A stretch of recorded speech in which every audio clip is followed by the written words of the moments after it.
Un reporter de guerre, c'est quoi? Un journaliste qui se rend dans les zones de conflit pour nous informer des événements qui s'y passent. Ce sont nos yeux et nos oreilles. Il recueille des informations dans des conditions souvent difficiles. Il mène ses enquêtes, vérifie des informations et recueille des témoignages et des images.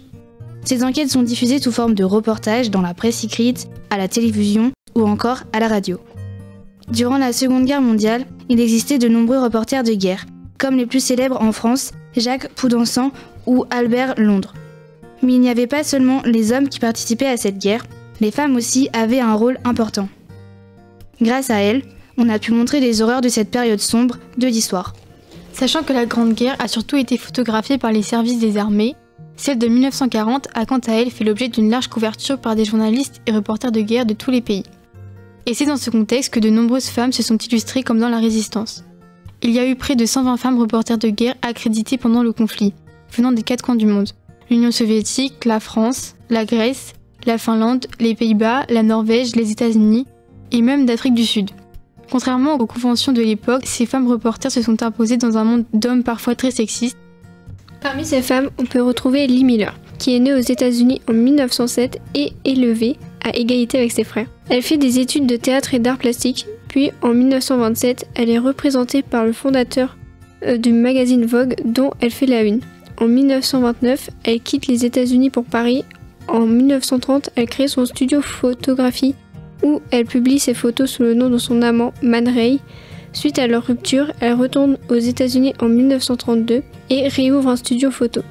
2 ans après, elle se marie et part vivre au Caire, où elle photographie les sites archéologiques et le désert. Mais elle repart à Paris en 1937 et va à Londres au début de la guerre. En 1942, elle est accréditée par l'US Army et prend des images du Blitz.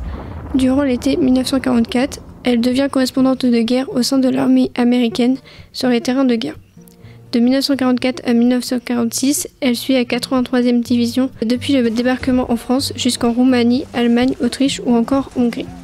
Lors de la libération de Saint-Malo en août, la ville est assiégée par les Allemands et Lee assiste à l'assaut des troupes américaines. Elle témoigne. Des obus firent dégringoler d'autres blocs de pierre dans la rue. Je me réfugiai dans une tranchée Boche.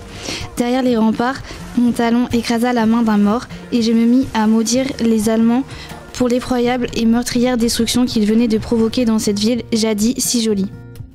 Lee, qui n'avait pas été autorisé à se retrouver sur le front, est arrêté et son accréditation annulée. Mais il en faudrait plus pour freiner ces élans. Lee Miller témoigne par ses images et ses textes sur la vie quotidienne des soldats. En 1945, elle découvre les camps de concentration de Dachau. Elle est la première reporter dont les photos révèlent l'horreur des camps. Elle est confrontée à des tas d'ossements humains, des cadavres empilés les uns sur les autres et des survivants squelettiques, des photos rares dont il n'existe que quelques clichés. Elle partage son expérience dans un de ses récits. Dans les quelques minutes qu'il m'a fallu pour prendre ces photos, 2 hommes sont morts et on les a extirpés sans ménagement pour les jeter sur les tas devant le bloc. Elle dit aussi « Lorsque j'en suis sortie à la fin de la journée, j'avais perdu la notion du temps. Je n'étais plus la même.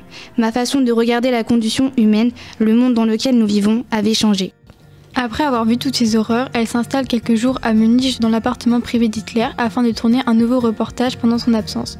Le même jour, il se suicide dans son bunker.